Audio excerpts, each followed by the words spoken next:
Si te gusta la tecnología, viajes, autos, alta cocina, vinos y gadgets, llegaste al lugar indicado. Aquí comienza Eddie Warman de Noche. Pedro Fernández, destacadísimo escritor, historiador, escritor de la historia, conversador, platicador. Es cierto que eres muy buen platicador, Pedro, ya me hablaron de salud, que eres muy platicador en la clase, que platicas muy bien la historia. No es que seas platicador con ellas, ¿no? Y eso me da mucho gusto, querido Pedro. Gracias, Eddie. Te Gracias. felicito, además, por este inicio de año. Igualmente, Eddie, te mando un abrazo y ya sabes, lo mejor para este 2024, para ti, para tu equipo, para los que nos oyen, con Que todo el espero sean tiempo. muchos, muchos más de Espero los yo que eran el también. año pasado. Exacto. Josip Broz Tito, conocido como Tito, aquel político militar de Yugoslavia, que fue uno de los constructores de esa república socialista.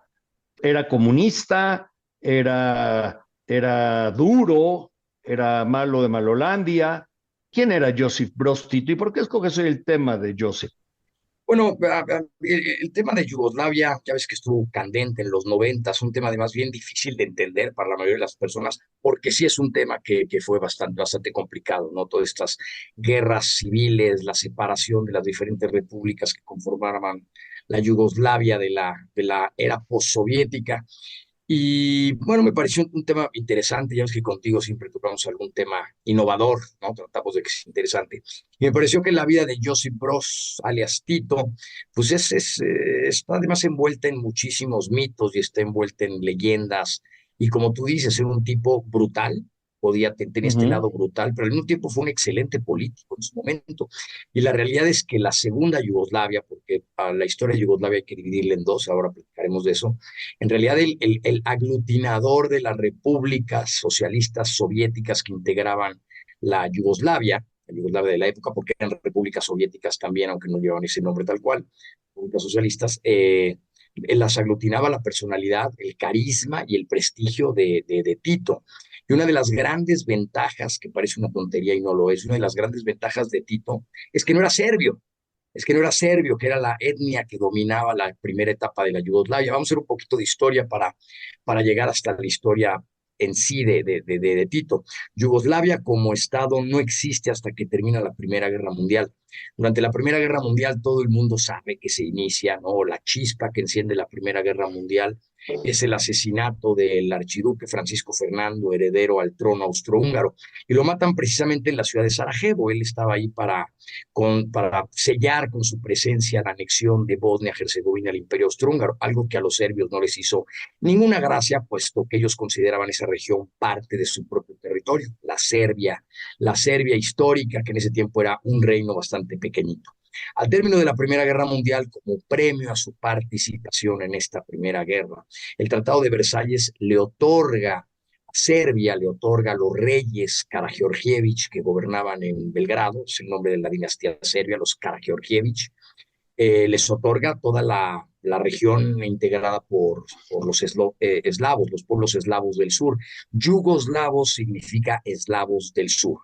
Y esa región abarcaba lo que hoy son las repúblicas independientes de Eslovenia, de Croacia, Bosnia-Herzegovina, Serbia, Montenegro, Kosovo, Macedonia, y todos estos territorios que nunca habían sido parte de un mismo Estado se integra en uno solo, la primera Yugoslavia. Originalmente el nombre era el Reino de los Serbios, Croatas y Eslovenos. Después pasó a llamarse Yugoslavia, a partir de los años 30 se le empieza a llamar Yugoslavia, pero es un reino que funciona de muy mala manera, digamos que es un reino bastante disfuncional. ¿Por qué? Porque aunque sean todos eslavos con lenguas muy parecidas, pues unos son católicos, otros son ortodoxos, otros son musulmanes, los del norte como siempre, mucho más desarrollados, más educados, más industrializados, el sur más pobre, el sur con analfabetismo. Por otro lado, se manejaban dos alfabetos, el cirílico, el latino, ¿no? Nuestro alfabeto, se manejaban religiones distintas, como ya dije. Entonces, es un reino bastante disfuncional, esa es la realidad. Y ese reino llega a su fin con la Segunda Guerra Mundial. La realidad es que esta primera etapa de Yugoslavia logra mantener una precaria, muy precaria neutralidad al inicio de la Segunda Guerra Mundial en 1939. 1939 se convierte en 1940, pero para 1941 la neutralidad yugoslava ya no es viable, ya no es sostenible. Toda Europa se está uniendo al régimen nazi, a la Alemania nazi, porque pues no les queda otra básicamente, ¿no? Porque Regímenes sí o sí. porque sí o sí, exactamente, y empiezan a surgir regímenes fascistas en Rumania, en Bulgaria, en Hungría ya existía uno, y todos esos países que rodeaban Yugoslavia se empiezan a adherir al pacto tripartito. Yugoslavia, en donde gobernaba como regente el príncipe Pablo, pues, logra mantenerse más o menos neutral hasta que de plano los alemanes le dicen o te adhieres al pacto tripartito o habrá consecuencias. Y la realidad es que el príncipe Pablo no tiene para dónde hacerse. Y entonces el príncipe Pablo firma el pacto tripartito, por lo tanto Yugoslavia se adhiere durante algunos días del mes de abril. ¿Okay? Durante algunos días del mes de abril de 1941, Yugoslavia forma parte del pacto tripartito. Claro, esto no está conforme con la mayoría de los yugoslavos, o al menos una buena parte de los yugoslavos, y eventualmente se da un golpe de Estado. Hay un golpe de Estado auspiciado muy probablemente por Londres e incluso puede ser con la participación de Moscú. Un golpe de Estado que hace que el príncipe Pablo salga del país y esto detona que Alemania con sus aliados invadan Yugoslavia. La idea de los ingleses, como se sabe ahora, era empantanar a los alemanes en Yugoslavia como una especie de Vietnam yugoslavo para retrasar Ujú. la invasión a la Unión Soviética que ya era inminente. Yugoslavia tiene muchas regiones muy montañosas, complicadas, grandes y profundas gargantas y barrancos, bosques muy espesos, y pensaban, ¿no?, empantanar allá a los alemanes. La realidad es que la campaña Yugoslavia solamente dura algunas semanas, me parece que 3 semanas, no más de eso. Los alemanes, los italianos, los húngaros y los búlgaros se reparten el país. Eso es lo que sucede en el mes de abril de 1941. Es una campaña relámpago. Yugoslavia Ujú. deja de existir, repartida entre todas estas potencias.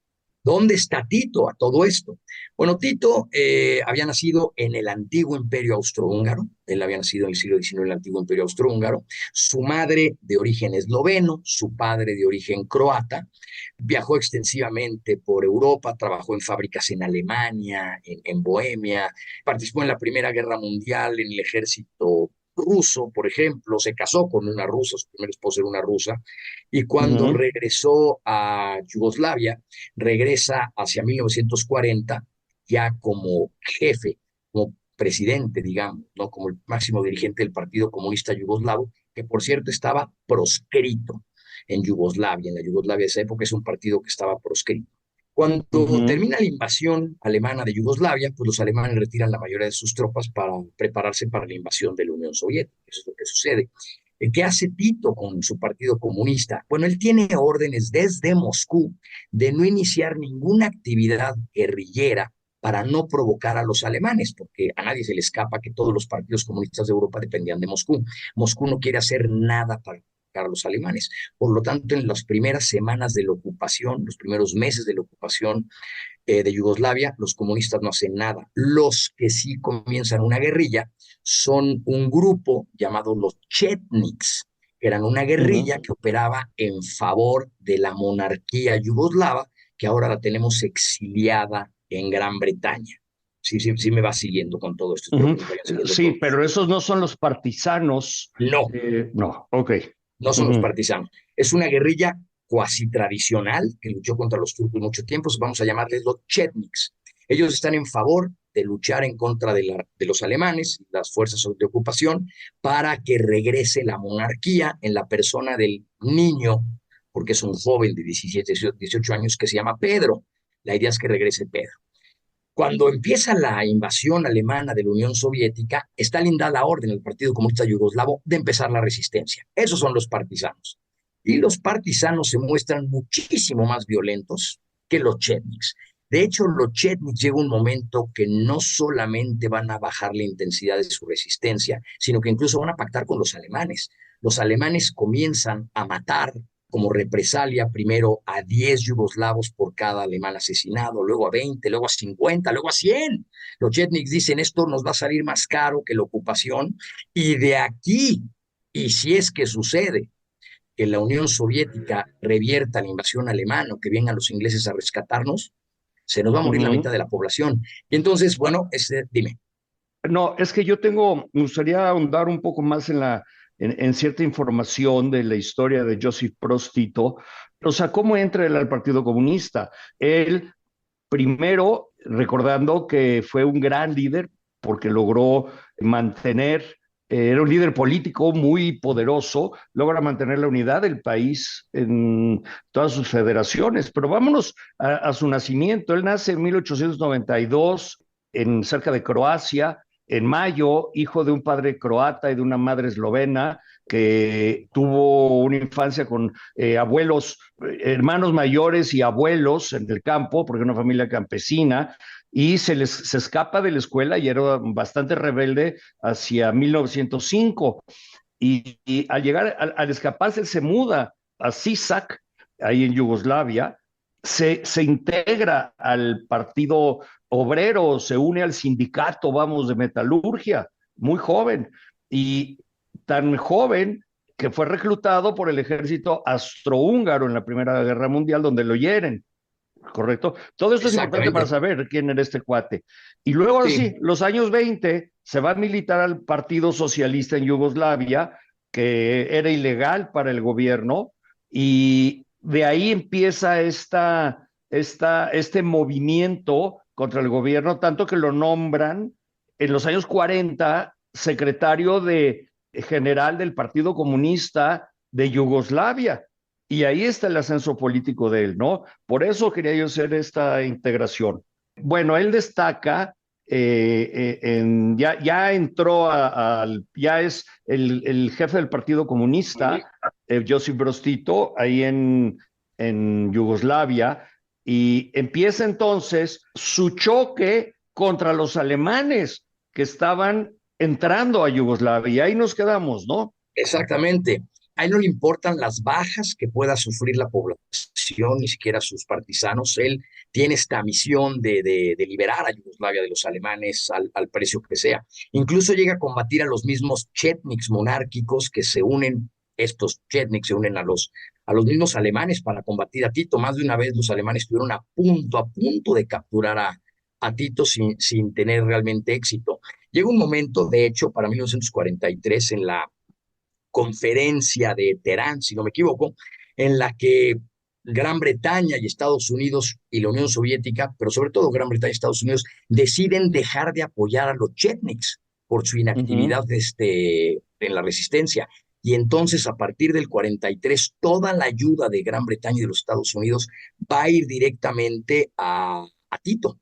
Esa es la realidad. A los partisanos. A los partisanos. Los partisanos van a recibir el reconocimiento y la ayuda de Estados Unidos y de Gran Bretaña. De hecho, cuando los soviéticos contraatacan en Rusia después de la batalla de Stalingrado del 42 al 43 y avanzan y expulsan a los alemanes de la Unión Soviética, cuando se acercan a las fronteras de Yugoslavia después de haber entrado en Rumania, Bulgaria, Yugoslavia prácticamente está ya completamente liberada por Tito. Es el único país europeo que se autoliberó, por decirlo de alguna manera, gracias a los esfuerzos y al genio de Tito. Los soviéticos llegan y no van a poner un nuevo gobierno, no tienen nada que hacer ahí. Tito logra esta independencia. Cuando uno ve las cifras de los muertos en Yugoslavia después de la Segunda Guerra Mundial y dice, oye, pelearon solamente unas cuantas semanas en contra de los alemanes, bueno, la realidad es que la inmensa mayoría de los muertos son civiles que mueren, ¿no? Y partisanos que mueren durante la resistencia. Estamos hablando de más o menos 1.200.000, una cosa así. Es una cosa Muchísimos. brutal la cantidad de muertos en Yugoslavia, de todas las diferentes etnias que componían el país.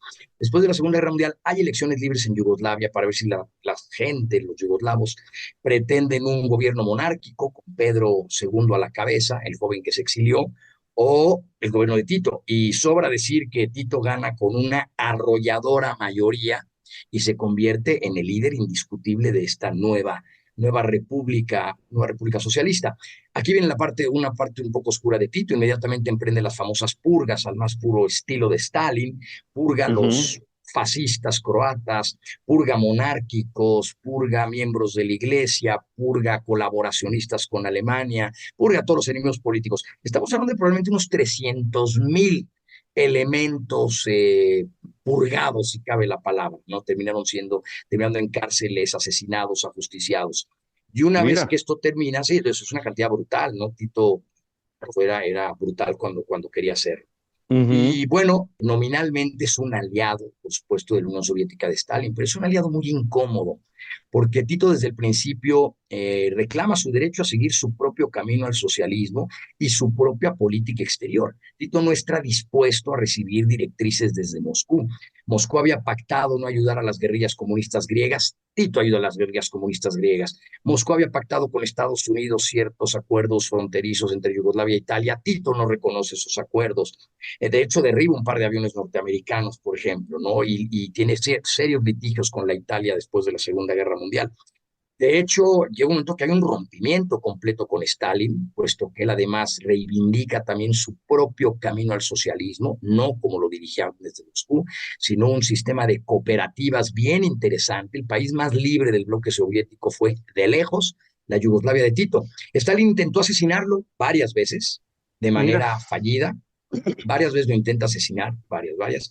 Y después de este rompimiento, bueno, claro, Tito temía ya no tanto por su vida, sino por una invasión de las tropas del Pacto de Varsovia. Eso hizo que a finales de los años 40 Tito virara hacia Occidente y recibiera ayuda militar, ayuda financiera de Estados Unidos. Incluso llegó un momento que la OTAN lo invitó a unirse a sus filas y Tito diría, bueno, no es para tanto, no, gracias por la ayuda militar. Logró crear un ejército bien importante para disuadir a los soviéticos de una invasión. Para 1953 el caso se cierra puesto que Stalin se muere y Tito logra reconciliarse con la Unión Soviética a través de los nuevos líderes de la Unión Soviética, que eran en ese tiempo Khrushchev, Malenkov, Molotov, una troika y un poco complicada a partir de la muerte de Stalin, que de hecho esta troika visita Belgrado como símbolo de la reconciliación entre ambos países. También Tito visitará Moscú poco después. Y de hecho, como te estaba diciendo, el socialismo yugoslavo es muy particular.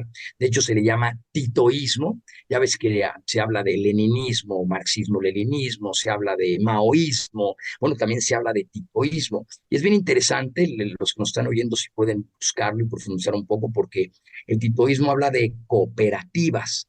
Es decir, el Estado no dirige la economía, sino que más bien se crean cooperativas de trabajo, de autogestión. Es una autogestión. Vamos a pensar en la cooperativa Pascual, digámoslo así, ¿no? Que funcionan como cooperativas. Los trabajadores gestionaban sus propios productos, los precios de las materias primas, y había un mercado libre. De hecho, había empresas privadas de hasta 5 empleados, por ejemplo. Había comercio privado, como dije, economía no centralizada. Los obreros podían migrar incluso al exterior para trabajar en el exterior. El mismo Tito, siendo obrero, trabajó en el exterior y fue cuando entró en contacto con distintos sindicatos. Y su prestigio, su carisma, su mano izquierda política, porque era bien importante para él mantener el equilibrio entre las diferentes etnias en Yugoslavia, pues es lo que permitió que se mantuviera unido el país hasta que se desintegra después, los años a partir después de su muerte en 1980.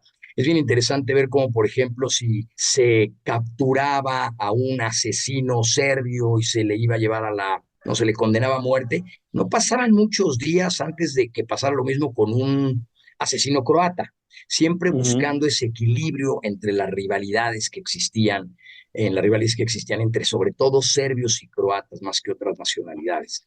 Y por otro lado también, bueno, permitiendo una gran autonomía entre las distintas repúblicas socialistas que ocupaban Yugoslavia. Cuando muere, pues se derrumba el sueño de Tito, Pues sí, pues básicamente. sí. Fue un poderoso, pero pues malo, pero bueno. Era de los malos buenos. No Malos hay otra buenos. manera, no hay otra manera de decirlo, era de los malos buenos. Querido Pedro, ¿dónde te leen, te siguen? Bueno, pues ya no es Twitter, ahora es X. Y ahí me Ok, encuentran ok. en Pedro-historia. Pedro-historia estoy. Por cierto, en unos 3 meses sale mi siguiente libro, el de los Romanov. Ya te Ah, pues, estaré invitando a leer. ¿el de quién? ¿Cuál es el Los nombre? Romanov, Los Romanov. la Wow, pues dinastía de tendrás los que Romanov. venir. Ya salió el de Bueno, los Tudor el año pasado, que le fue bastante bien, y ahora vamos con los Romanov. será un gusto recibirte en cabina, Pedro Fernández, el gran Pedro Fernández. Te mando un abrazo Gracias, Eddie. fuerte, feliz inicio de año. Igualmente, Eddie, un abrazo para ti y para todos los que nos oyen. Es el chef Alfredo aquí en este maravilloso restaurante que ya he platicado varias veces de él, Anti-Fine Dinner. ¿Qué quiere decir? Que es todo lo contrario a lo fino, pero es muy fino. ¿Es correcto? ¿Verdad, Alfredo? No, no es muy fino. No, la comida es muy no, buena. la comida es muy buena. La comida es espectacular. Sí, la verdad sí, las presentaciones, la comida, yo lo he platicado varias veces y de verdad te felicito y te lo dije ese día que vine en noviembre, diciembre, y me encantó tanto que por eso estamos hoy aquí y me permití invitar un grupo de amistades muy queridas, gourmands, que les gusta difundir la buena comida. No, pues me da muchísimo gusto recibirte. Me halaga, ¿no? Claro, después de todo el bagaje que tú tienes en cuanto a toda esta parte de gastronomía, de vinos y todo eso, ¿no? Que nos tomen en cuenta. Entonces, pues me da mucho gusto recibirlo. O sea, para mí la neta es un honor. Para mí es un honor también, ¿eh? ¿No? Entonces, un gusto estar contigo. Les voy a platicar un poquito. Ella es Yarita. Hola Yarita, qué guapa, qué bonita. Es una chulada, ella es mi jefa de cocina. Ok, y muy acá joven. tengo sí. Fíjate que yo soy el más viejo de la cocina. Sí, te veo. Me gusta. me gusta, es un equipo muy joven realmente. Me impresiona lo que se ha logrado, lo que hemos logrado al final. ¿No? Allá tenemos a Imanol y a Lalito que están ahorita en su modo de ya se ven loza. así grandes, ya de edad, ya. Que andan por los 30, yo creo. Pero aquí es donde ocurre ahora sí que toda la magia, ¿no? Los chicos son los que sacan siempre a flote la cocina. Yo como chef pues tengo mis tareas, ¿no? O sea, no solo es estar aquí en la cocina, sino son otras cosas.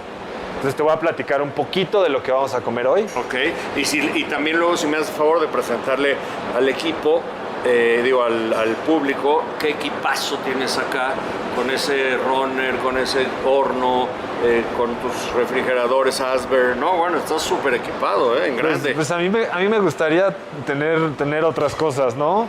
No, pues a mí también me gustaría tener... me gustaría tener un Ferrari, ¿no? Pero tengo un Jetta. A mí no, fíjate, porque ya le hubiera roto la suspensión de cómo manejo. No, nada más. La verdad es que se han hecho cosas grandiosas. Tenemos el equipo necesario, o sea, tenemos una máquina de vacío que muchísimo nos ayuda no solo a conservar los alimentos, sino a conseguir ciertas técnicas, ¿no? Con él, como la ósmosis, ¿no? O sea, esta penetración en donde se cuece un poco, se sale el oxígeno y lo que se mete ahí chupa el líquido que está afuera, ¿no? Entonces, por ejemplo, metes un pepino con vinagre y entonces lo sellas y el pepino ya sale automáticamente encurtido. Marinado, encurtido. ¿No? Las carnes, los pescados y todo eso. Acá atrás tenemos un poquito la parte. Yo tengo una máquina caliente. de alto vacío en mi casa, Son espectaculares. Pues sí, pero no extrae. O sea, desde el día uno no extrae o no las a usar. Sí sella, pero no. Pero no, o sea, no te lo... Al principio sí, después ya no lo dejó de hacer. Quizás le tienen que dar un poco de mantenimiento, ¿no? Es principiante, man. No, para casa está perfecto. Para sellar y meterlo al conge, sí. No sé por qué trae una manguera. Bueno, ahorita me explicas. ¿Qué más tienes? Ese horno me encanta. Allá tenemos un Rational. Hijo, está divino, man. Que es el grande. El de 10 charolas. ¿Podemos pasar? Sí, claro. ¿Me permite? Sí. Aquí es donde dejamos las cocciones largas. ¿No? Entonces te lo programamos y a veces, por ejemplo, el short rib, el chamorro y la lengua, las hacemos aquí y se quedan toda la noche, de 10 a 14 horas. A cocción lenta. Sí.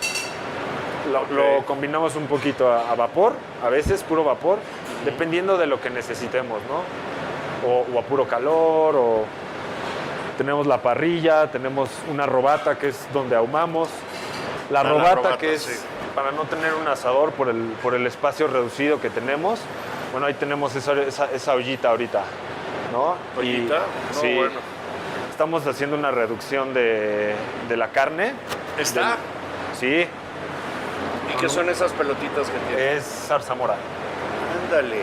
La dejamos reducir Hasta que esté espesa. hasta que esté muy espesa, molemos la zarzamora, la volvemos a echar y colamos. Este es un runner.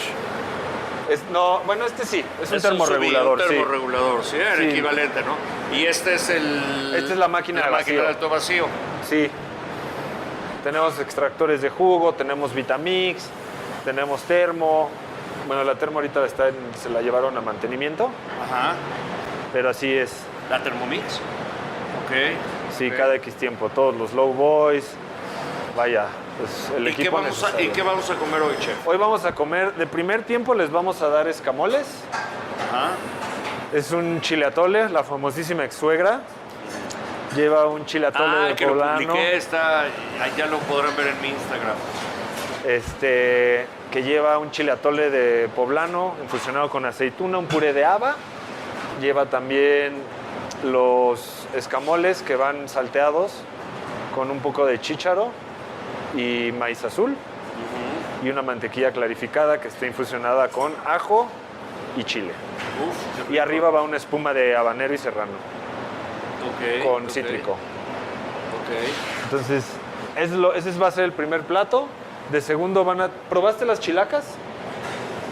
No me acuerdo. Te van a encantar. Es Ok. una chilaca rellena de requesón y tocino. ¿Qué es una chilaca? La chilaca es un chile, es el chile pasilla antes de secarse. Ah, ok, ajá. Se acostumbra a comer mucho en el norte, viene tatemado, viene relleno de requesón y tocino y lleva un puré de vinagre de champaña con sésamo negro. Ok. Y después van a comer la jaiba, Ay, eso es buenísimo. sí que lo viene en probé. un mole thai Ajá. con encurtidos y... Mole Thai.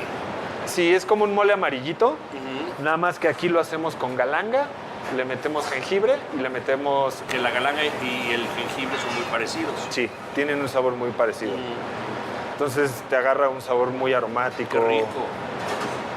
Ok. Lleva camarón, o sea, ok, es como el típico mole poblano de allá del Istmo de Tehuantepec. ok. Y entonces ese va con la jaiba que ven un tempura de ceniza de cebolla y tinta de calamar. Muy bien. Y después les vamos a sacar un poco de panceta Ujú. y un postre que se llama spongy, que es una granita de guanábana. Lleva piel de limón confitada. Lleva un poco de... Hay unas bolitas de coco. ¿Cómo se llaman las bolitas de coco, Yara? Majaretes. Ok. Pues ya tengo hambre, ¿eh? Por favor, pues vamos para arriba. Vamos, ¿Te late? entonces, síganme. Estamos en una mesa muy linda de Anti-Fine Dinner, este restaurante en la colonia Condesa, en la colonia Roma, perdón, en la calle de Orizaba, que se ha puesto de moda porque es ecléctico, porque todo es diferente, empezando por los platos con los que te reciben. Ven, es una mantequilla o pues yo lo digo como de durazno o apricot, ¿sí? ¿No? Más o menos. Es un gel De chamoy. Es un gel de chapulín con lima y chiles tatemados. Ah, pues sabe a chamoy. Mira, acabas de descubrir el invento del chamoy. El chamoy es un durazno, pero este es un chamoy al mexicano.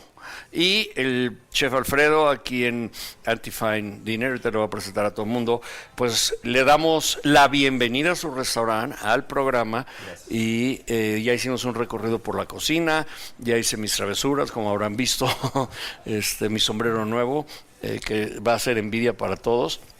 Y pues danos tú la breve explicación del restaurante y por qué decides poner un restaurante si estabas muy bien allá en Europa y estabas muy bien con los chefs mexicanos. No tenías que pagar renta, no tenías que pagar salarios, impuestos y bueno, todo cambia desde el otro lado del escritorio, ¿no? Sí, es muy diferente cuando te vuelves ahora sí que dueño o propietario a que cuando estás del otro lado cocinando, ¿no? Las preocupaciones son totalmente diferentes. O sea, sí te tienes que preocupar porque todo salga bien, ¿no? Pero no solo es eso, sino buscar dinero, buscar publicidad, o sea, que esto genere, ¿no? Que se empiece a mover y sobre todo también pues cuidar a tu personal, ¿no? O sea, la responsabilidad que yo tengo no solo es con mis clientes, sino también es primero con ellos, ¿no? O sea, buscar las mejores condiciones y la mejor forma que tengan o que puedan tener ellos para estar aquí, ¿no? Entonces, sí era mucho más cómodo tener un salario, a ser emprendedor es difícil, ¿no? O sea, no hay bonos, no hay un salario, pues vaya, asegurado todos los meses, pero sí hay una satisfacción muy grande, ¿no? O sea, de ver crecerlo, ¿no? De poder ayudar a la gente, de muchísimas cosas y sobre todo de ver que la gente se va feliz con lo que has creado, ¿no? Principalmente. Sin duda. Entonces, ese fue el motor. Yo estudié marketing. Que trabajaste con Gaby Rodríguez, que nos acompaña aquí.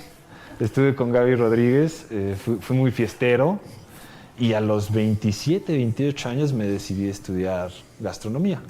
Entonces me voy a Nueva York, empiezo toda mi carrera viajando, aprendiendo.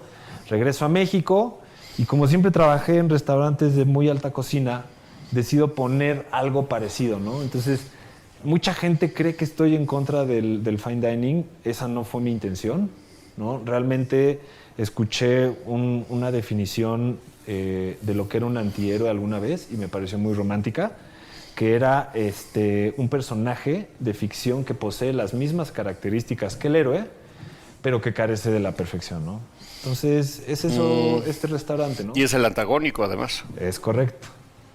Entonces, girando en ese tacón, pues empezamos a buscar toda la forma de no perder las cosas que son muy importantes, que es un gran servicio, que es una alta cocina, que es una coctelería y que es un espacio muy bonito, pero entonces, ¿cómo lo podíamos ensuciar, no? Entonces, llegamos a la definición de que somos la sátira de un fine dining, ¿no? Una sutil sátira. Entonces, este plato que ahorita tienes enfrente, que es un plato roto, es algo que no te esperas, ¿no? Entonces, tú entras a este lugar y ves platos bonitos, ves una decoración muy coqueta. El lugar te invita a sentirte un poco apretado y serio, ¿no? Entonces, lo primero que nosotros hacemos es, le damos este plato, le damos este gel, y lo que tienen que hacer es o chuparlo o irse con el dedo. ¿Qué es lo que pasa? Que eso te genera mucha más comodidad o te hace entrar en confianza con las personas que estás en mesa. ¿Tú quieres que yo eso? Ajá, es correcto, Eddie. Muy bien, a la primera me lo eché todo, ¿eh? Cuando tú ves al de la mesa de al lado pidiendo, o sea, chupando un plato, o lo escuchas pidiendo un cóctel que se llama Me lo chingo, o El hijo idiota que tenemos. Entonces, empiezas a jugar con todo este tipo de cosas que te vuelves no el rebelde, sino le empiezas a dar un poquito de más diversión a la comida. Al final, la parte de ser anti-fine dining no la hacemos nosotros. O sea, el comensal es el que debe decidir hasta dónde. Si tengo comensales que agarran y ladean el plato porque les gusta el aguachile o les gusta cualquier cosa, ¿me entiendes? Si quieres comer con cubiertos, puedes comer con cubiertos. O sea, al final yo les puedo dar la sugerencia de cómo comer, pero es su experiencia. El chiste es de que ustedes vengan, se diviertan, pasen un buen rato, se echen buenos drinks. Ese es realmente con la intención que yo creé este lugar, ¿no? Y está padrísimo porque además estás en el corazón de la colonia Roma, en casi la esquina de Colima y Orizaba, donde se da todo el movimiento de los más importantes restaurantes de la región. Pues estás en el corazón de la Roma. Oye, pues no podrían traernos algo más de comer porque ya se está acabando. Ya se acabó. Hoy van a probar 4 de nuestros platos más, como que más han gustado, los más emblemáticos. Aquí es to share. Todo para es compartir. To share. Todos metan la cuchara al plato, todos patinen, hagan lo que quieran. ¿Por qué? Porque se me hacen, a mí en lo particular, tantos años en los restaurantes en los que los respeto y admiro mucho su trabajo, pero no van con mi personalidad. Pero un menú de 9 tiempos, puta, qué hueva. O sea, perdón, perdón por la palabra. Tú sí, o sea, qué hueva. Qué flojera, o sea, ya en el 6º plato creo que ya te acabaste toda la conversación y ya te quieres ir, y los vinos y todo lo demás. Entonces, me gusta que la gente coma como quiera en el tiempo que quiera. Si se quiere quedar aquí 3 horas, que se quede 3 horas. Si quiere quedar 6, que se quede 6. Si quiere pedir 10 platos, que pida 10. Y está tan bonito el restaurante que la verdad antoja quedarse. Gracias. ¿Qué vino tenemos acá? Igual, la propuesta de los vinos es lo mismo. O sea, aquí nos gustan vinos que no los encuentres en todos lados. O sea, son para compartir. Yo puedo agarrar el de ella, y el de Anacesi y el de Kritzia. Sí, pero es raro porque los venden únicamente los mismos distribuidores. Okay. ¿sabes? O sea, son así de, se lo vendo nada más a tal. Seguramente los tendrán otros restaurantes, pero el eje del concepto nos permite ser como muy selectivos con vinos que no están normalmente... Sí, o sea, si lo encuentras en Palacio de Hierro, no lo vas a ver aquí. Esta es la ex-suegra, se las explico rapidísimo. Sí, por favor. El nombre tiene ahí una historia chistosa. Pero bueno, es un puré de haba, lleva un chile atole. El chile atole es muy típico de Tlaxcala, ¿no? Infusionado con chile poblano y jugo de aceituna. Lleva escamoles salteados con una mantequilla clarificada de ajo y chile serrano. Y lleva maíz azul y chícharos. Y arriba van a encontrar una espuma de habanero y serrano. Entonces, el chiste de este plato, que ya vi que están súper mal distribuidos, pero es lo volteas y traen tortillitas, ¿no? Lo mezclas. O sea, esa es la espuma. La espuma es lo blanco de hasta arriba y lleva un poco de polvo de piel de haba. No, pues la blanqueo primero y después la seco y la muelo. Y en el otro tienen las chilacas. Las chilacas es un chile del norte, que sí es muy típico en el norte, es el chile pasilla ya seco. Qué rico huele. Y viene relleno de tocino, viene relleno también de chile cuaresmeño, cebolla, cilantro y aderezado con un poquito de vinagre. Arriba tienen una salsa que es de sésamo negro con vinagre de champaña, también lleva un poquito de miel, cacahuate tostado, y yo les recomiendo que le pongan un poquito de unas gotitas de limón para que le levante la acidez. Y si ahora sí nos explica el vino que tenemos. Por favor, perdón. Sí, claro, no se preocupe. Mire, con el primer vino que vamos a iniciar esta noche es un vino rosado de Valle de Barbulla en Baja California. Se llama Flamingo. Al momento que lo prueben se van a dar cuenta que salimos del perfil típico rosado que suele ser dulce. Tiene una acidez bastante presente que le va a ir muy bien a estos dos platillos. ¿De qué uva dijiste que era, perdón? ¿Perdone? ¿Qué uva era? Grenache, 100% Grenache. ¿Y qué trabajo tiene en bodega? ¿Está fermentada? ¿Está reposado? ¿Pasa por madera o directo a...? Directo. Directo. Ok. Que lo disfruten. Y bueno, ya se nos acabó el tiempo en el Anti-Fine Dinner. Ya chupamos platos, ya chupamos faros, ya tomamos mezcal para los cuates, ya comimos jaiba negra, imagínense ustedes, ya comimos chilacas, un postre que tenía unas pelotitas. ¿Cómo se llamaba el postre? El spongy. El spongy, que tenía unas pelotitas de coco, de harina de coco. Aquí Yoli, ¿se acuerda? La suegra no sé qué. Ah, la ex suegra, que no quiere poner la foto de la ex suegra, pero yo digo que ponga una foto de Sara García o algo así. Inspiración, la verdad es increíble. Increíble. No sé por qué se acuerda, o sea, un plato tan bueno no lo llamaría la ex suegra. O sea, yo le hubiera puesto hielo. Sí, o sea, mi ex suegra era hielo, ¿no? Entonces, era un hielo. Pero bueno, ya nos vamos. Estás escuchando el podcast de Eddie Warman.